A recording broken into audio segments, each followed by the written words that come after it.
ഒന്നിച്ചു കേട്ടോളൂ. സെബീരയിലുള്ള വലുത് തെറ്റാണെന്ന് ഞങ്ങൾ ആരും പറഞ്ഞിട്ടില്ല. ഇത്രയേ പറഞ്ഞിട്ടുള്ളൂ. ആദ്യം 5 മൗലൂദ് ചർച്ച ചെയ്യുക, എന്നിട്ട് ബാക്കി പരിശോധിച്ചിട്ട് ഓരോ മാസം ചർച്ച ചെയ്യുക. അത്രയും നിങ്ങൾ പറഞ്ഞു. അത് മൗലൂദിന്റെ ഏടുകളിൽ കാണുന്ന മുഴുവൻ കാര്യങ്ങളും അത് ശരിയല്ല, അതിൽ പലതും ശരിയല്ല മുന്നിൽ. അതുകൊണ്ട് തന്നെ അത് മുഴുവനും സത്യമാണ് എന്നൊരിക്കലും വിശ്വസിക്കരുത് ജനങ്ങളെ.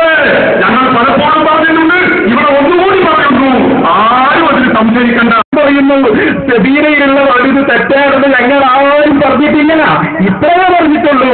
ആദ്യം 5 മൗലൂദ് ചർച്ച ചെയ്യുക, എന്നിട്ട് ബാക്കി പരിശോധിച്ചിട്ട് ഓരോ മാസം ചർച്ച ചെയ്യുക. അത്രയും നിങ്ങൾ പറഞ്ഞു. അത് മൗലൂദിന്റെ ഏടുകളിൽ കാണുന്ന മുഴുവൻ കാര്യങ്ങളും അത് ശരിയല്ല, അതിൽ പലതും ശരിയല്ല മുന്നിൽ. അതുകൊണ്ട് തന്നെ അത് മുഴുവനും സത്യമാണ് എന്നൊരിക്കലും വിശ്വസിക്കരുത് ജനങ്ങളെ. ഞങ്ങൾ പലപ്പോഴും പറഞ്ഞിട്ടുണ്ട്, ഇവിടെ ഒന്നുകൂടി പറയുന്നു, ആരും അതിന് സംശയിക്കണ്ട. പറയുന്നു സെബീരയിലുള്ള വലുത് തെറ്റാണെന്ന് ഞങ്ങൾ ആരും പറഞ്ഞിട്ടില്ല. ഇത്രയേ പറഞ്ഞിട്ടുള്ളൂ. ആദ്യം 5 മൗലൂദ് ചർച്ച ചെയ്യുക, എന്നിട്ട് ബാക്കി പരിശോധിച്ചിട്ട് ഓരോ മാസം ചർച്ച ചെയ്യുക. അത്രയും നിങ്ങൾ പറഞ്ഞു. അത് മൗലൂദിന്റെ ഏടുകളിൽ കാണുന്ന മുഴുവൻ കാര്യങ്ങളും അത് ശരിയല്ല, അതിൽ പലതും ശരിയല്ല മുന്നിൽ. അതുകൊണ്ട് തന്നെ അത് മുഴുവനും സത്യമാണ്